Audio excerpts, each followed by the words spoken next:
Hey, I hope everyone's doing well. My name is James. We're going to start with some energy updates this week. We're going to start with the one, the only, the Tracy Schuchart. She is amazing. She is basically an energy analyst, and we're just going to jump in and dive right in. And we're going to talk about energy in general. We'll go over her reports, and we're going to end with one opportunity at least. Right now, but that's set to run out. I mean, and there's only so much in it. I mean, by the time that we're finished with these allocated SPR draw, we're only going to have 25% left in the SPR, which is very frightening because if we ever have an actual emergency, we don't have a buffer now. So the SPR is if you're not looking at the video, it's the Strategic Petroleum Reserve. What that is that's basically after, I forget which World War, if it was, I think it was World War II or another war thereafter. Uh, our leaders got together and said, "Hey, if we don't," it was the oil embargo, the Middle East oil embargo. Our leaders at the U.S. got together and said, "Hey, if we are dependent on foreign nations for oil, and we come in and we are in the middle of a war or we enter war and they say, hey, they just turn off the taps to us, then that puts us at a really big national security risk, right? Especially if they're allied with our enemy or something like that happens. So they created this strategic petroleum reserve, which basically they have a bunch of a huge amount of barrels just strategically placed that just sit there that are meant for wartime usage, right? Occasionally, presidents do drain them or take some of it and then put it back eventually, and it's that's fine as long as when you are pulling it out, you're fixing the problem, right? Like, why are you pulling them out? Why would you pull out of the Strategic Petroleum Reserve? Well, for war, for one, and then sometimes they use it to combat, high energy prices. Um, Again, that's fine as long as you're fixing the problem. The issue is when you don't fix the problem and you have to refill it. It gets really expensive really quickly. Wait, so Tracy, by when? Because I know that this is the fastest draw of the Strategic Petroleum Reserve ever, but we still have a lot of barrels, right? So by when would we be a quarter out? In like, So, I mean, as far as the SPR draw, I think we've drawn down to like 400 million. But by the time this whole there were three SPR draw releases, right? And so by the time these are all finished, and a lot of them don't need to be repaid. Some of them need to be repaid, but not till later. And some of them, the last 45 million doesn't even need to be repaid. So by the time from the height of the SPR to the end of, as soon as we draw all of this, we will be at 25% of what we were at the height. so Tracy, why has the price of oil, if the fundamentals are so bullish, why has the price of oil gone from 120 to 96? Well, again, Russian risk premium taken out of the market, which is totally understandable. Um, but also, we have to look at open interest. Open interest is on a huge decline right now. The liquidity is very low. It's very easily pushed around. There aren't, there's just not a lot of interest in the market. That said, that's why I always stress go look at the spreads, right? Go look at the calendar spreads. And then if you're looking at, refiners, then you want to look at the 3-2-1 crack spreads. So what we've seen is even though we've seen this huge pullback in the price of oil in that front month price, the spreads have barely moved. So that tells us that the market is still extremely tight. The physical market. Yes. So the physical barrel of oil, that's right now. And then there's oil in a month, there's oil in 2 months, oil in 3 months. That's all of a Right. financial contract. And when oil that's closer to the present is more expensive than oil in the future, that's called backwardation. And it's seen as a bullish sign because everyone wants the oil right now. Whereas when future oil is more expensive than current oil, that's contango. And that is seen as a bearish sign or just definitely not bullish. It's a sign of not a tight market. Most corrections see a market go from backwardation to contango or from contango to bigger contango.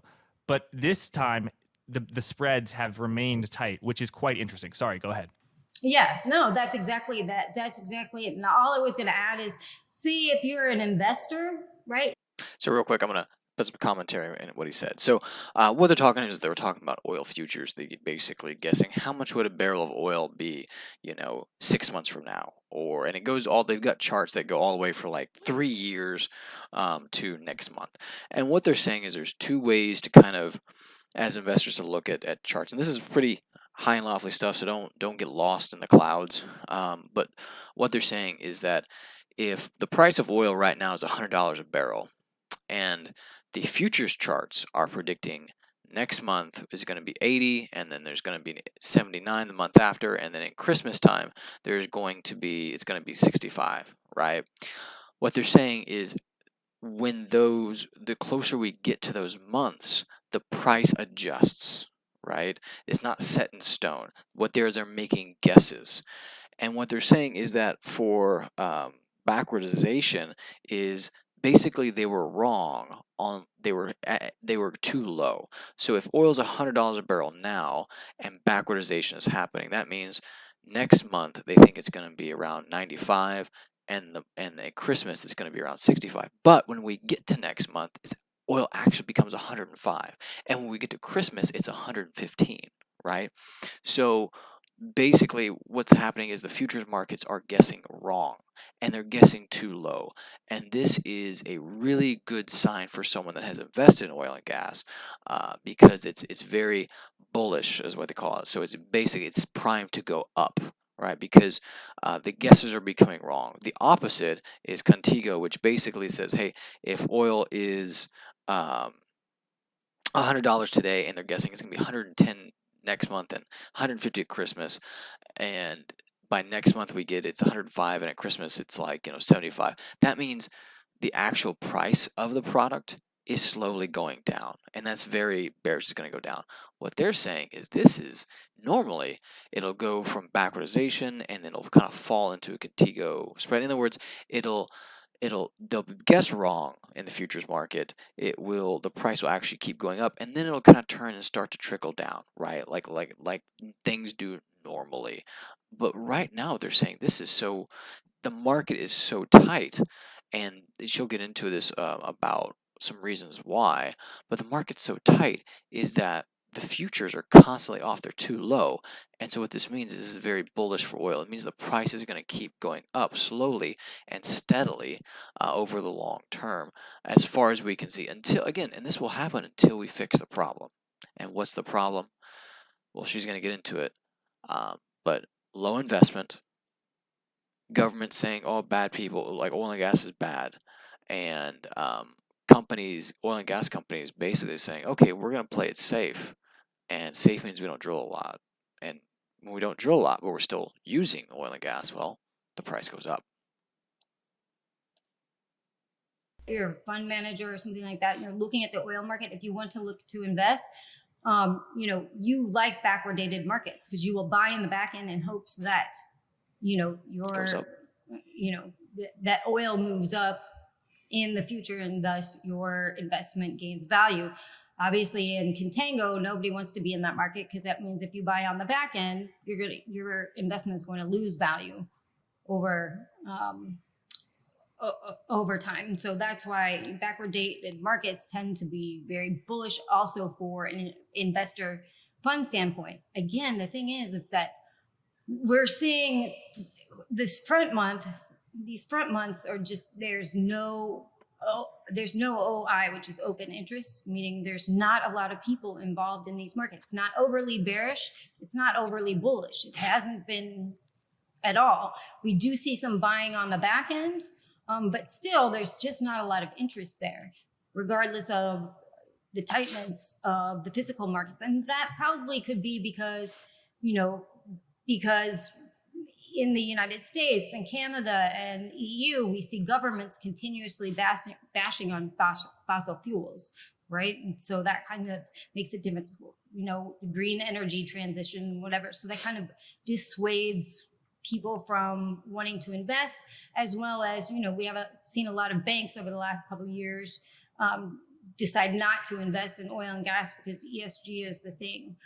We are seeing that change a little bit, where we're seeing interest in ESG go down over this past year, over the past 7 months, 6 months, 7 months or so. And I think, people are kind of realizing that, ESG is just not there yet, right? We still need fossil fuels. We still need fossil fuels to, if you want to make solar panels or wind turbines, that requires a lot of fossil fuels, a lot of metals, a lot of mining, which requires a lot of fossil fuels, a lot of plastics, which require a lot of petrochemicals. And so there's really no way to get around fossil fuels at this juncture. And so this chart that we're looking at now, that is the December future of oil minus WTI crude oil minus the September spread. So you can see that September is way higher than December, and it's quite historic. Yeah, exactly. So you can see those spreads are, very backwardated at this point. And then there's also the crack spreads. Remind us, what are those again? So 3-2-1 crack spread, it means what you can get out of a barrel of gasoline, what you can crack a barrel of gasoline, right? Or a barrel of oil, pardon me, into like heating oil. I mean, there's several crack spreads, but the most common one that people trade is heating oil, gasoline. What you can crack out of a barrel to make heating oil or gasoline. It's like a distillate. It's like a distillate gasoline kind of trade. And so when those spreads are very high, that means that refiners are making a lot of money because those margins are very high. So, the higher they go, the more money they're making. That's great news for refiners. Right. And there's been a lot of verbal altercations between the White House in the US and oil CEOs, with President Joe Biden and his spokespeople alleging that it's corporate greed, that the refining margins are so high, they're making too much money. Anyway, we're going to stop there. But I'm going to put this in this link in there so you can listen to it when you want. But the whole thing is great. Tracy is amazing at what she does, and so definitely check her out. What we're going to go to is we're going to talk briefly on her market analysis. I'm going to kind of run through this real quick. Basically, EU-Russian coal embargo begins today. Long story short, the EU is putting an embargo on Russian coal. Again, they don't like the war that's happening. So what does this mean? It means more coal imports from the U.S., Australia, and South Africa. Hey, they got to buy it somewhere. They need it somewhere. The ironic part is Germany plans to restore 10 gigawatts of mothballed coal capacity to the grid to cushion a potential gas shortage, accounting for just under 5% of German power production, a move environmentalists and economy minister Robert Habeck described it in June as, and I'll say this with a German accent, bitter but necessary. It's ironic, really, because Germany is one of the green energy pioneers, right? And they're shutting off their. Let's see here. Where did she say it? Okay, let me go through this. Yeah, her keynotes. This is just another example of poor energy policy and self-harm. As with oil and gas, Russia will find buyers outside the EU for coal. India has already emerged as a large buyer. Russia became India's third largest coal supplier in July, with imports rising over a fifth compared with June at a record of 2.6 million tonnes. Germany reopening coal plants while aiming to shutter their last 3 nuclear plants in December is the pinnacle of insanity. This is what I was getting to. Germany says, hey, we love green energy, we're going green, green, green. And they shut down their nuclear plants and they start burning coal. Coal is the dirtiest of all the fossil fuels, right? This is why China, if you ever go to China, you look up in the air and you're like, oh, that's a cloud. And then you pick it up and you're like, oh no, wait, that's smog. Hey, look, I have smog in my hand. Because China uses so much coal. Coal is kind of like the poor man's energy source in a sense, right? China and India burn so much of it for their energy. And again, they are third world countries trying to become first world. And the only way to become a first world country is to get cheap energy, right? To use your energy wisely. And that revs up your economy, and that therefore will get you out of the third world status. Energy, as it has been said before, energy is the economy. Cheap energy prices, the economy goes up. High energy prices, the economy goes down because it touches every piece of the economy, from your food to your personal transportation, to heating and cooling in your home, to building the home, to knocking the home down. I mean, we're using energy everywhere. And just as Tracy said, the green movement is not going to happen this decade because we are going to need a ton of energy from fossil fuels to support it, and petrol and other things, right? So Germany, this beacon, this mecca of green energy, we're doing the right thing for our planet, has all of a sudden shut down their nuclear power plants, which Elon Musk said was the dumbest thing in the world. And I agree with him wholeheartedly, which because nuclear plants actually are they're not completely clean, but they're pretty clean. They are clean and efficient, and they're not like Chernobyl anymore, right? There's not that worry, or there's not Homer Simpson, in the back like watching and stuff as it melts down. Um, Homer Simpson's not driving the ship, is my point. But they're shutting those down and they're reopening coal plants. I mean, oh. All right, that's the EU be forced to increase purchases elsewhere for their coal. Australia and the U.S. are going to be major beneficiaries. Let's see here. She gives a trade idea. Keep a look at BTU. We're going to look at stocks here in a second. This is not financial advice. None of it is. I'm just a guy who dyes his hair blue, goes on vacations, and wants the freedom to work or not, right? Retire, I guess you could say. So BTU is Peabody Energy.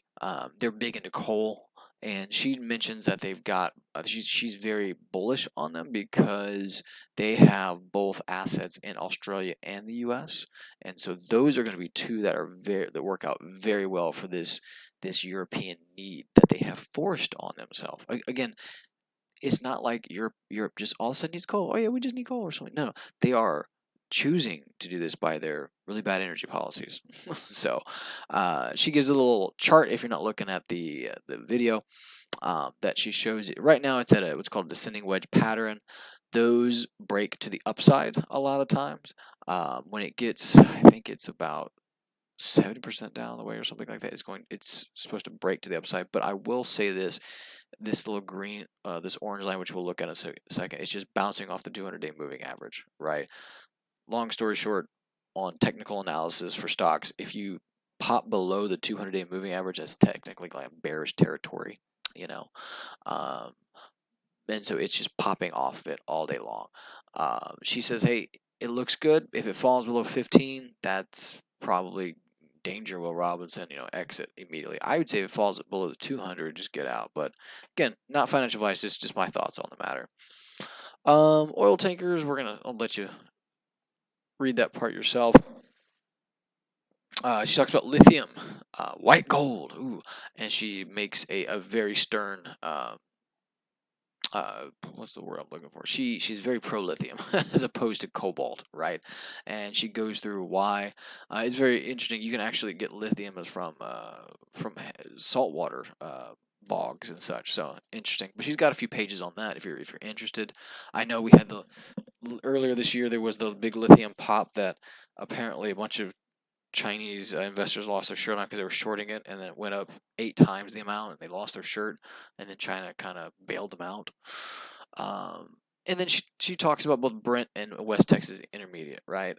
She goes into that. It's kind of like in this holding pattern, and is a low thing. So they're both crude oils, and they kind of compete, but they're just measurements is really what it is.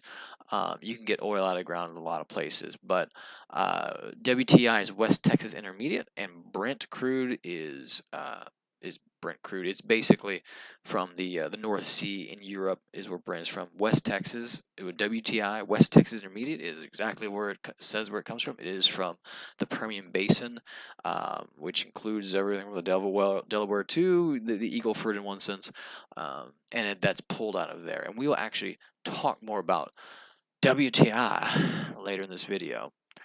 So let's go over. We talked about Tracy. Let's take a look at oil prices. Right now, $86 a barrel. My heart's breaking, but I'm still I'm still in it to win it. You know what I'm saying? And this is why. August is actually one of those transitional months for a lot of places. For if you're in Texas, it's still hot. I mean, it's just like it went from 100 to 90 degrees. You know, this month. This is the transition month, right? Um, so, but for a lot of places, they're starting to transition from cold to, excuse me, from hot to cold, right? And so gasoline, crude doesn't really know where to go, and so it's a very choppy month. Is my point. So if it dips down this month, I'm not worried.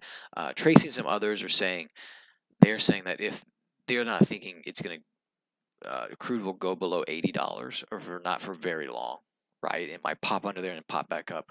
My thoughts are even if we go into a full blown recession, right, and oil gets hit, I don't think it's going to go below 60, right, or not for very long. In the last recession, you can check the charts. I might do a video on that, but oil flew up, hovered at 120 for a while, went up to 150 for like a week or two, and dropped back down.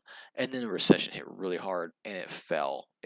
I think it fell to about 60-ish or something like that, to or 55, 45, something like that. Um, and then in a period of 6 months, it gained. It had gone back up to 90 or something like that, 85, 90. So it had gained quite a bit back in a very, very short time, considering. Right. That is why I am super bullish on oil and gas, and I think you should be too. That is one of my cases. The other is, everything Tracy's talked about. The physical uh, area of oil and gas is really tight right now. Like, the only thing that pushes it down is the news media, that where the wind blows, right? And it'll push it down. It will go down for a short time, and it will pop back up. That's just the what we've seen, and what we'll continue to see. Also, natural gas. This guy, as she talks about in it, is normally natural gas trades about like $2 or $3 uh, per unit. I forget, it's like 100 or 10,000 whatever BTUs. It's whatever unit they measure it is. Right now, it's at 9.38. It is just under $10. So that is a huge amount for natural gas. It is, it's trading at 4 to 5 times the amount. In other words, they used to, when natural gas was like dirt cheap, they used to flare that stuff off, right? You'll see it sometimes. You pass by an oil rig, you see like they're burning stuff on the top, and at first you're like freaking out. Oh my gosh, the oil rig is on fire! It's gonna blow up, No, they're just flaring the natural gas off because they have to. It's gonna come out anyway, and instead of putting into it, putting a stopper on it, or putting it into a tank, transitioning it to a tank, which costs money and everything, it just wasn't really worth it. So oil and gas companies would flare it off, and as mineral owners, they actually had a lawsuit on them because the mineral owner said, "Hey, you owe us for that because you took it out of our ground." They said no, and the court said, "Yes, you do owe it to them." So funny story on that. But they used to just flare it off. Now, they are capping that stuff. They are sending it. They are selling that stuff. A lot of it's to Europe, but other places as well, type thing. So here in the U.S. But it is at all-time highs. Natural gas is at all-time highs, and as long as they're going to do this green energy push, it's going to stay that way, right? Because that is what they're trying to transition to. And just as Europe is going to coal because they have a natural gas deficiency, right? They aren't getting enough natural gas to keep the lights on. And winter is coming, my friends. Winter is coming. In fact, I should have started the video that way. That's going to be my thing. Winter is coming. And natural gas is used a lot in the winter, and I think that's why a bunch of traders are buying it right now. All right, let's go into oil price. Okay, here's something I wanted to show you guys, and this is more of like a trader's analysis and such like that.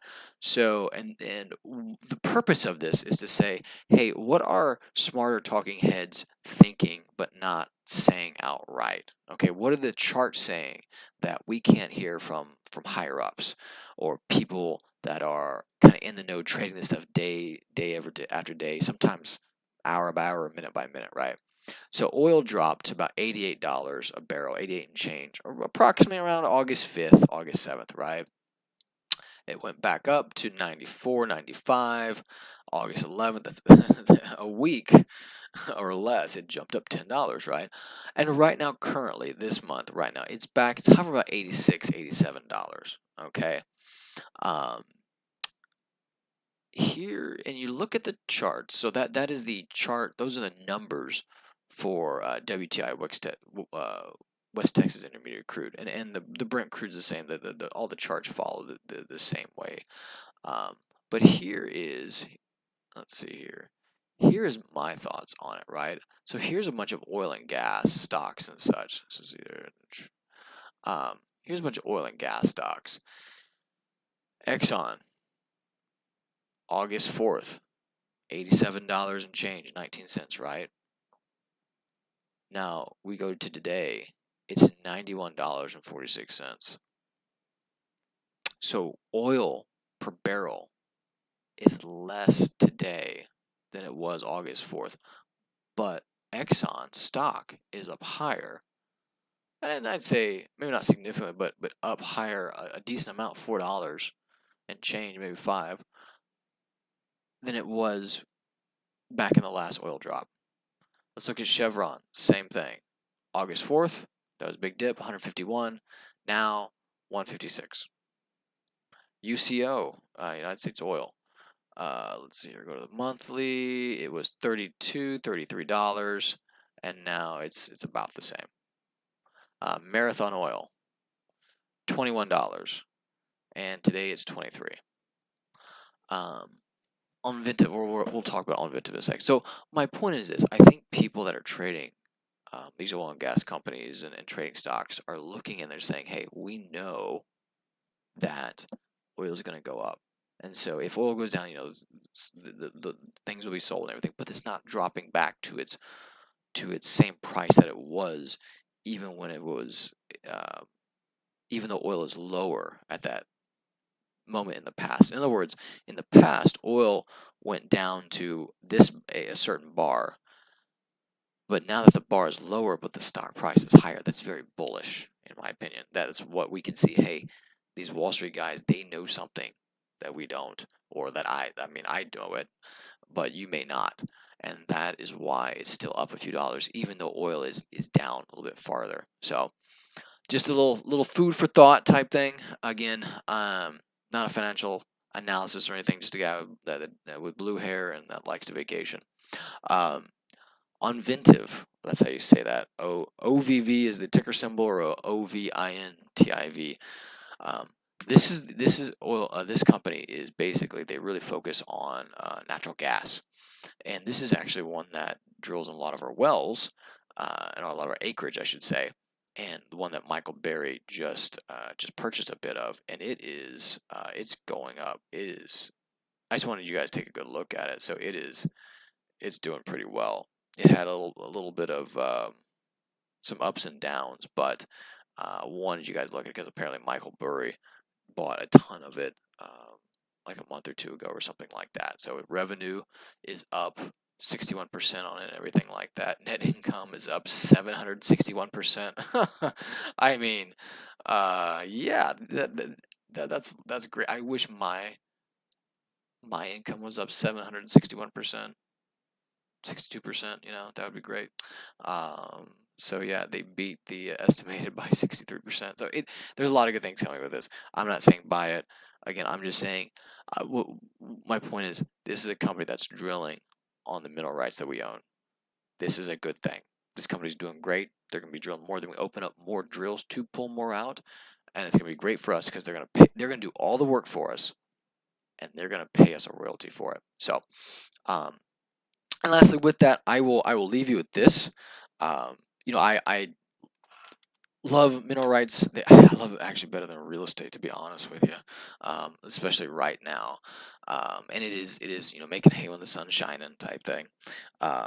But we have a needle in the haystack deal that just came up, and I want you to be a part of it because a lot of you missed the last deal and you're kicking yourself in the back for it.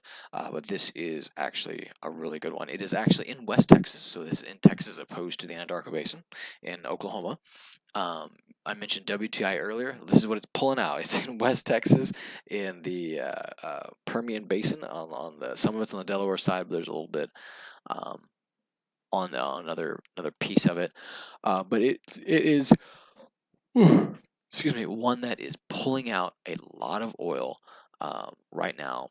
and is going to give some massive returns, especially if they start to open up things.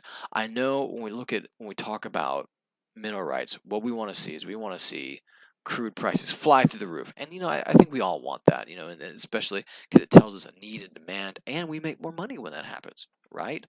Um, I say, when gas prices are high, at the pump, I cry a little tear of joy right now. Okay, I know it hurts other people. No stranger to that, but you know what? We're gonna pump gas. We have a need for oil and gas, regardless. I really, I'd rather just make money on it, as opposed to feel uh, feel the pain of the at the pump, right? Or like I say, everybody invest in oil and gas. You either do it at the pump, or you do it with James and in your bank account, right? Again, you're going to be investing in oil and gas. It's either going to be at the pump or in your bank account. So, with that said, um, and I'll go into another video the details of this deal, but West Texas is kind of the Saudi Arabia of the U.S. Actually, I think it's 60% of the energy from the U.S. is produced in West Texas, right? So if Texas decides to break off from the U.S., which as a native Texan, I would tell you it is written into our Constitution and our agreement with the U.S. that can happen. Little fun fact there: we are the only state that is allowed to secede without any recourse from the U.S. And that's also because we were a country before coming to the U.S. And that's also why our state flag flies parallel with the U.S. state flag, where all other state flags are below the U.S. state flag. Kind of a cool thing. Anyway, but West Texas produces a huge amount of oil and gas, like huge amounts, and the mineral owners there they know it. It's kind of like being in the premier part of the city in real estate, right? You know your value, you know what this thing is worth, type thing, and everybody does, and there's not a lot of deals to be had. Let's be honest with you. Like minerals there, I've heard of people paying $50,000 an acre for minerals there. It's just like, oh my gosh, that's insane. In the Anadarko, we're getting them for like, it used to be around 10 or 12. Now it's up to like about like 13, but anywhere from 13 to 15, 16, just depending on how much they produce, right? We got a pretty good beat in on some acreage, and so if you're interested in that, definitely let me know. I'm gonna do another video on it, but um, it's a big deal, so we gotta get the ball rolling on things. But um, I'll do another video on it later. Sorry, I'm getting a little bit tired. Need to end this video, but it is gonna be an opportunity of a lifetime. It's got the West Texas has got a ton of reserves. Like basically, it's gonna outlive me and my children, type thing. That's how much reserves are there. It is why West Texas is oil country, type thing, because it's there. It's the Saudi Arabia of the U.S. So it is actually a really great deal, and it's one of those things where it's like, if you go in on this deal, you're gonna have some tax problems. Darn it, you're gonna have way too much income, and you're gonna be like, James, I gotta. Why'd you do this to me? I gotta pay all this taxes. What's up with that? And I'm gonna look at you and smile and be like, it's good to have good problems, isn't it? Anyway, but I'll do more on that. But if this does interest you, let me know. Reach out to me. Shoot me a text. Shoot me an email. Give me a call, type thing, and we will talk. I'll go through the details with you, answer all your questions. I'm gonna see if I can do another video on it, but I don't want you to miss out on this deal. Right? I'm in my personal life looking at, okay, where can I pull some money? Like, do I have to like rob a bank or what, or work a second job, mortgage a child? I mean, what do I need to do to put some money in this, right? I'm not saying steal, but beg, borrow. Yeah, that's definitely on the table for this one. um I mean, we're looking at uh it could be a 5 to 8x return if everything goes the way we want to. I mean, and that's whew, it's good. But more on that later. Thanks for watching. I do appreciate that.